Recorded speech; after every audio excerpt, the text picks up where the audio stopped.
Now, the last chapter in our ongoing story of a school turnaround specialist in Richmond, Virginia.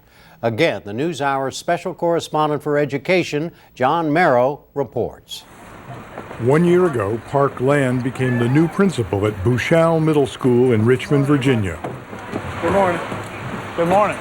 He came here through Virginia's Turnaround Specialist program. Good morning.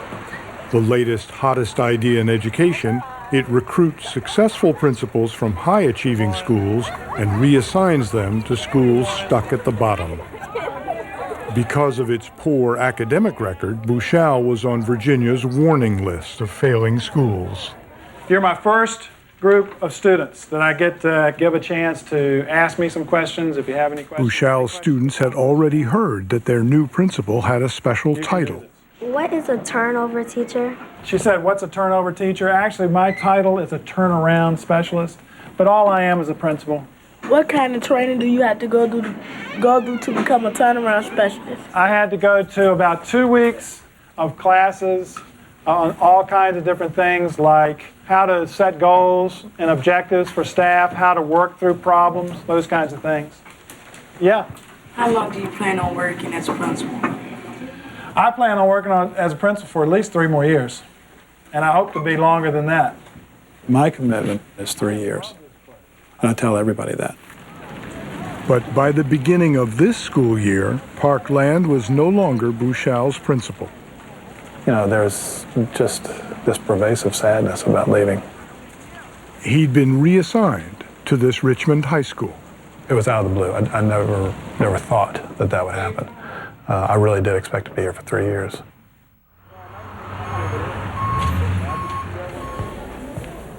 Land's year at Boushall had begun with a vision. Hi, everybody. Just checking. He saw the school passing the state test for the first time. And by the end of the year, he predicted, Boushall itself would be transformed. I see a school that sparkles. I see student work everywhere. Need some help? I see smiles. I hear joy. I guess that's what I see. Wait a minute! Wait a minute! But quickly, Land was in trouble. We had fights breaking out a lot. We had 3 fights within 15 minutes. You folks are in charge of their behavior. He also had trouble with teachers when he asked them to keep disruptive students after school. In fact, I need a commitment. What do y'all think? I need to know. What's the commitment?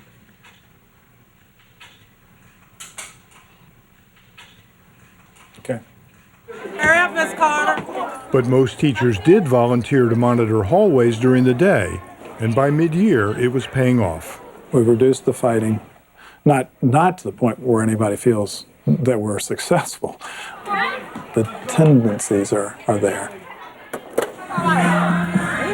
Land looked for ways to encourage better behavior. We're going to stroke our kids who do their homework, who don't cut class, who show respect, and I'm hoping that you're going to see a reduction in referrals. We need to roll with this guy. By early spring, Boushall appeared to have calmed down. But state testing was coming up fast. Is everybody clear? Yes. Pressure was mounting for Boushall to finally pass. Absolutely. Richmond's public schools had already made impressive strides under Superintendent Deborah Jewell Sherman. Failure is not an option. We had 5 schools that were fully accredited out of all in the district. And last year we had 39 out of 51, and we expect to have more this year. Notice the T is a variable. At the top of her list was Boushall. I have serious come-to-the-woodshed conversations about my expectations. I want that school fully accredited. The key to accreditation? Raised test scores. And this comes from the district every year at this time. Now we need to focus on testing. Please open your test document. Madieth Malone teaches English. A lot of time is being spent on how to take tests, what kinds of questions are on tests, how to read test questions, the facts that are needed to answer questions on a test. Look at item number 2. We usually spend time reading novels.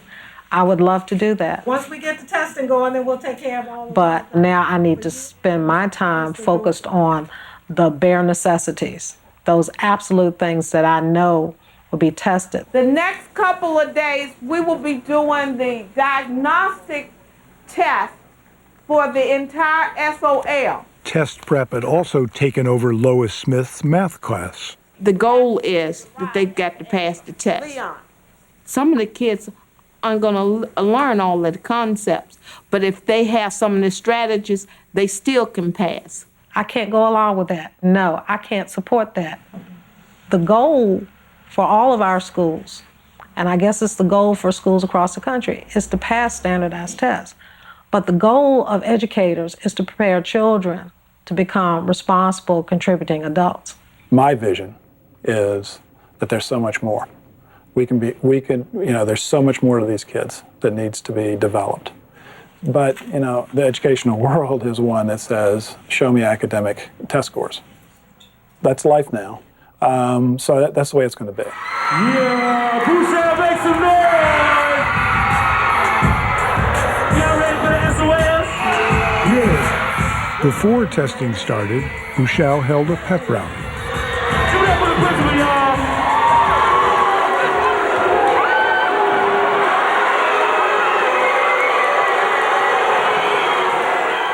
I told our kids, you're just as bright as any students I've ever worked with. There's no question about that, your ability. None. Here we go. My gut tells me that we'll probably cross the hurdles. Okay, let's get started. Then in June, it was time to take the state tests. Passing scores would get Boushall off Virginia's warning list and earn Parke Land an $8,000 turnaround bonus. The testing went extremely well. They stated that the test was easy. Well, my students told me that the test was easy. Now, that could be good, that could be bad. Easy would be a good sign, would be a sign. So I think it's going to be right down to it, but I think we're going to do it. Results wouldn't be known until September. Good afternoon. We're celebrating the But on the last day of school in June, Hello, everybody. Land had some surprising news for his staff. I'm going to be real brief. I want to thank everybody for this year. It's been a challenging year. I am not generally a sad person, but I really feel quite sad that I'm leaving. And it's because of the bonding. They were disheartened. They made no bones about it. This school is going to be as great as you want it to be. I just think that... Next year I'll be going to George Wythe High School. The principal there is moving to North Carolina. I had to think about it. This is a real special staff. I think everybody's expectation was that I'd spend 3 years here. Change is a challenge, but change is life. Why would he go? There is a vacancy at a high school that Boushall feeds into. Parke's the best man for the job. There you go. I think that he has rallied his staff. He shared with them a vision of what that school can be, and they're not going to give up on that. A lot of people are feeling abandoned. And this is not the first time that this has happened to our staff. But I also think a lot of our kids are disappointed. Look at me. Many of them have very inconsistent environments. Okay, go ahead. The school is one place that they can come and be assured that things will be consistent. Come on. Instability, once again, is being created in a school where our kids are so fragile, they don't need that instability. I think that our students are a lot more resilient than you're giving them credit for. He's not their father, he's their principal. His successor will be out there greeting them every day. Parke is not leaving Boushall's community. I'm proud of the job he's done, and that will take them to full accreditation. I think we're right there on the doorstep, and I hope that when we get our scores back, you invite me back to celebrate, because it's going to be a nice celebration. It's going to be a really special, sweet celebration when we make those federal standards and those state standards. All summer long, Land and Boushall waited for the results. But there would be no celebration. The scores dropped. to a 55% pass rate in English and a 46% pass rate in math. No bonus for Land, and for Boushall, another year on the warning list. We'll analyze it and move from there. That's part of public education in these United States. But did he have a plan when a problem emerged? Absolutely. He and that team did all that they could. The bottom line. That's what everybody looks at. They don't see the small successes. That's what I look at. I have to look at kids who were not coming to school who are coming, kids who were not working who are working, kids who are smiling more, who are enjoying school more. I think the school year has improved. I'm not going to say I've seen a big change, a drastic change, 180-degree turnaround, but I have seen improvement. Have you failed? I wouldn't feel personally that I've failed. I've learned an awful lot. I've learned that our kids, a significant number of those kids, are in crisis. And there's a level of support that's needed that we just haven't realized yet. But I think if you ever reach that point where you feel like, I'm not going to make a difference here, you can always come back to focus on the kids. Stand out there and shake their hands, and it all comes rushing back. Parke Land wasn't the only turnaround specialist to struggle. 14 of the program's 21 principals failed to meet federal standards for improvement this year. The turnaround specialists made 3-year commitments, but already more than half have either changed schools or left the program.